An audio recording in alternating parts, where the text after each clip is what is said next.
Hello there, everybody. My name is Kevin Sylvester. And I'm Basil Sylvester. And we are the co-authors of Night of the Living ZED, which is a sequel to The Fabulous ZED Watson. And our friend Debbie Ridpath has asked us to answer some questions. So hello, Debbie. Hi, Debbie. We love you. And here we go.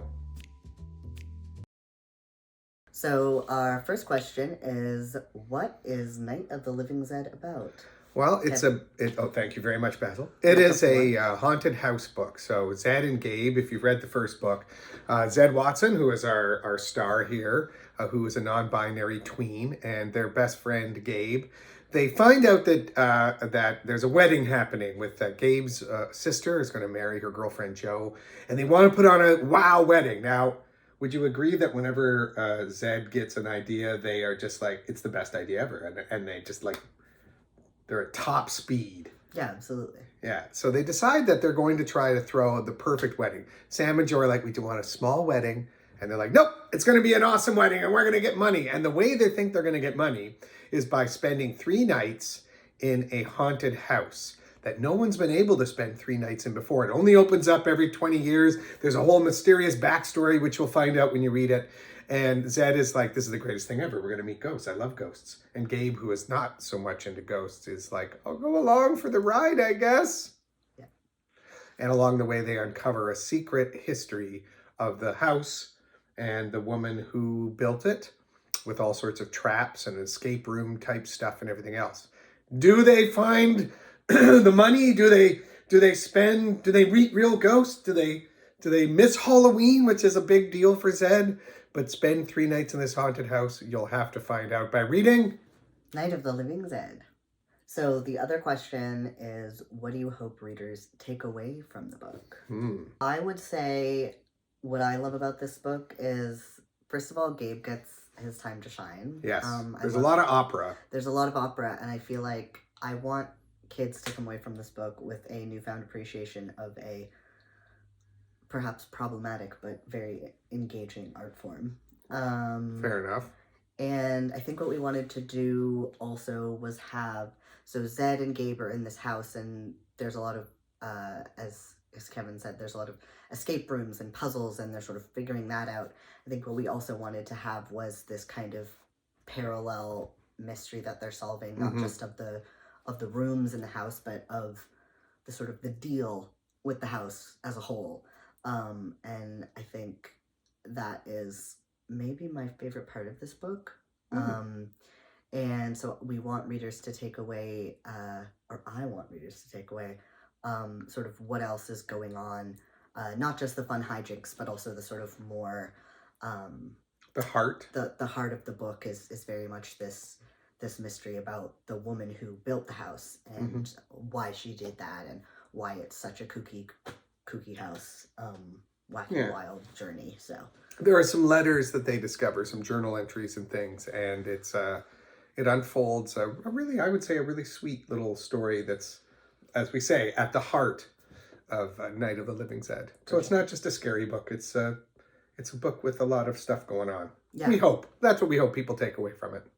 So Debbie asked us, what was the collaboration like on this one compared with the first book? So would you say it was harder to write this book or easier to write this book together? Well, it was harder. First of all, we wrote the first book not in a pandemic. So we wrote the first book in a pandemic. We wrote it in 2019. So yeah, we edited it in a pandemic. We partially wrote the first book in a pandemic. This is how we work. My point is, I lived here. We had a way more robust outline for the first book. Yeah. And for the second book, we had a dog who was very snuggly. Is he over there? Wait. Let me see if I can turn the camera around and you can see Gimli. Just give us a second here. There's Gimli. There, little peek at the puppy. So that is more distracting. We definitely, like the first book, the general process was the same, I would say, where the first book we had an outline and we separated it into sort of chunks of, okay, you'll write this, I'll write this. Yeah. And then we got together and we would read them together. We read them, yeah. And we did that with this one, but it was more... We did that with this one, but it was a little kookier. And there's a few segments that I think like the first book the first book I would say like there are parts that most of the book I don't know who wrote what. Yeah. Like there are a couple jokes where I'm like, oh, I remember that or like it sounds like you or it sounds like me, but Yeah. in the second book I think it's way more obvious to me who wrote what, and because we read it all out loud, but I feel like there's sort of they're a little bit, it's a little bit more, I don't know. That's interesting. I don't know. So. I thought so. Yeah. Like there, you know. I mean, there are letters in there that are your voice or the Yeah. voice of the characters going through you. Yeah, like you And didn't there really have are a handle. And there are a couple chapters that you wrote that goofy little that chapters. I didn't. Like I think the first book we edited each other a lot more, and I think, but it was also because we were establishing tone, and I think part of this book is like we understand the voice because we've already done it. So like I would read an entire chapter that you wrote and I would actually have very few notes. Yeah, I would say that's true. Remarkably, I would have few notes. Yeah. And when we write the 3rd, 4th, 5th, 6th, and 7th books in the series, it'll be easy. Every single one will be different. Yeah, so, exactly. Yeah, so I would say generally the sort of like the process was similar, but I would say that there was less. Like when I read this one, I definitely know who wrote what. Cool. Go Team ZED. So the next question is, what advice would we have for young writers and illustrators? What advice do you have? I think it's similar to what you. I mean, you have a whole career about giving. Yeah, I do workshops, a lot of illustration and writing workshops. But I would say, and this holds true not just for the collaboration process, but also for everything I write now, is read it out loud. Yeah. Read it out loud to someone too. Ideally to someone, even when I was in university when we were writing the first book and we were reading it out loud to each other, I started reading out loud like my essays, and I wouldn't always read them out loud. I would have like the computer voice them. And even that, like ideally you read it to someone else who can receive it and give you feedback, but even hearing it out loud, you're like, you can hear what trips you up, it's clunky, what's too long, and you can sort of edit it as you go. I would say for sure read it out loud, especially if you're writing the type of stuff that we write, which is like fast paced, it's funny, there's sort of stuff going on. You want to make sure that the jokes work, and like we would read it out and I would have a part that I really liked and I would read it and you would not laugh.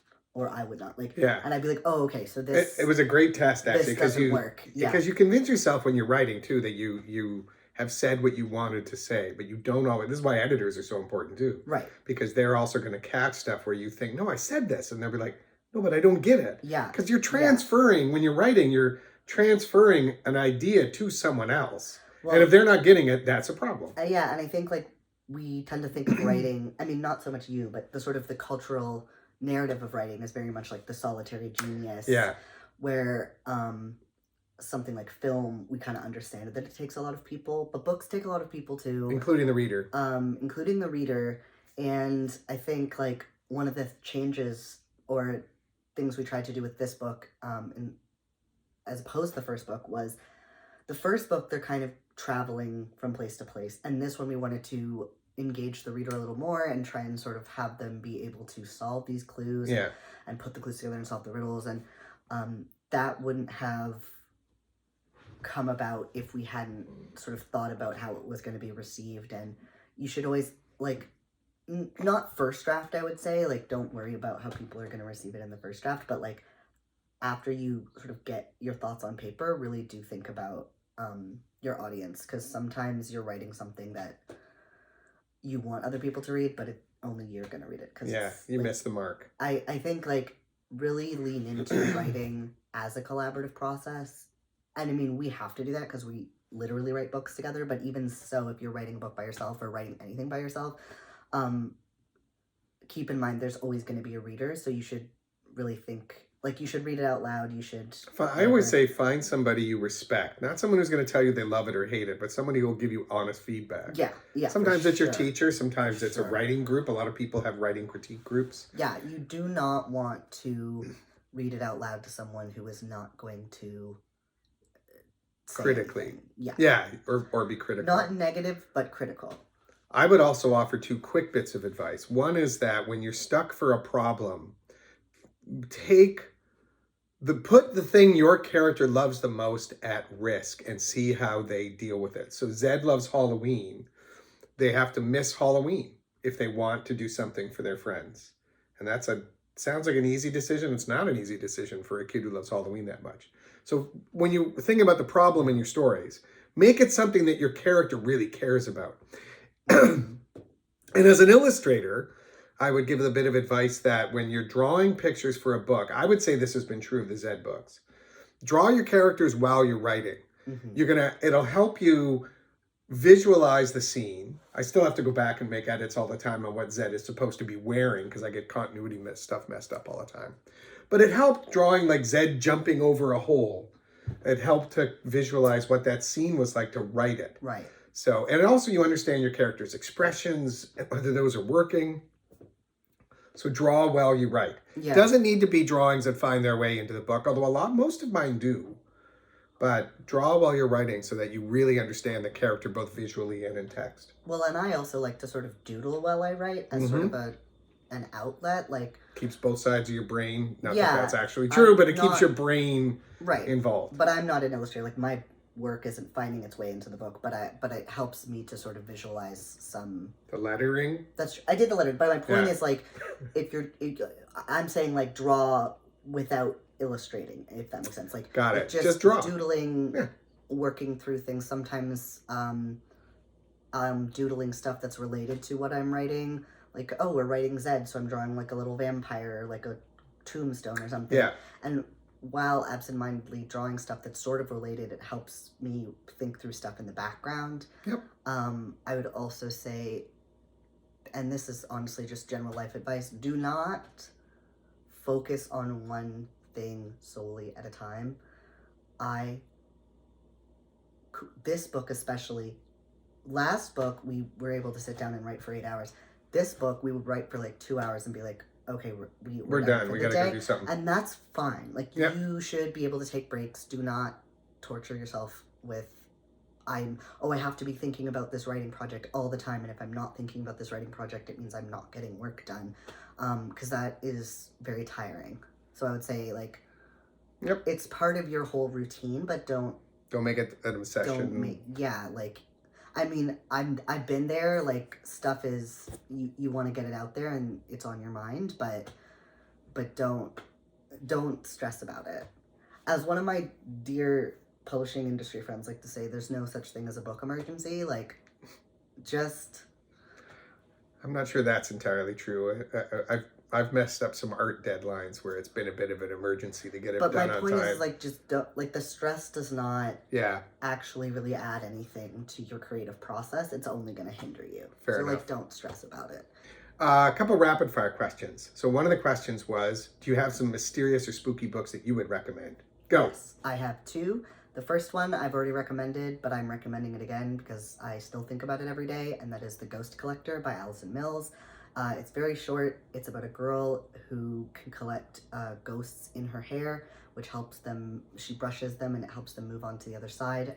She and her grandmother and her mother all have this power. It is incredibly sad, incredibly beautiful. One of the best books I've ever read. Cool. The second one is a bit older. It's called A Drowned Maiden's Hair, a melodrama. This one is set, I think, in the 1910s, 1920s. Ooh, so it has a kind of a vibe like ours, too. Yeah, no, it's very influenced, I think. And I haven't read it in many, many years, but I think it's stuck there. And I think that's... Anyway, so it's by Laura Amy Schlitz. It won the Newbery. It's about a girl who is adopted by a trio of old ladies who adopt her because she's small and she can fit under a table because these women are grifters and they do fake seances. And they get hired by this woman whose daughter has passed away to communicate with her. And then the girl who they have adopted to grift these people starts actually potentially seeing this girl's ghost. And it is one of the weirdest, best books I've ever read, and it has stuck in my head ever since I read it when I was a kid. So definitely that. If you like the vibe of this one, definitely check that one out. Awesome. I'm just going to quick rapid fire some author names, actually. Yeah. Anything by Joel Sutherland. He Mhm. writes great nonfiction and fiction books that are scary. Yep. My friend Matt McMahon has a series out called Monsterious, which are super fun, cute books for kids who like, goosebumpy type stories about monsters invading small towns. And anything by Karis Cotter. Karis is a legend at capturing scary ghost stories, and I absolutely love everything that she does. And probably also Ghostlight by Ken. Oh, Ken's book, Ghostlight. It's such a great spooky book with ghosts that can like consume other. Oh, it's a good one, and it's got such a great spooky vibe. Yes, definitely, I would add that to the list. Debbie wanted to know if we could be asked a question, again, rapid fire. If we could be asked a question, what would be and how would we answer it? I'm going to start. Are you Zed or Gabe? Zed. Gabe. And in fact, if you want, there's on HarperCollins, our publisher has put up a little, like, you can find out where you are on the Zed to Gabe meter by answering some questions. So we'll give Debbie the link to add to that as well. Most people are ending up as Gabes, but that's because only the rare, goofiest people are Zeds. That's my theory on that one. Yeah. Cool. Team Zed. Thanks, Debbie. Thank you, Debbie.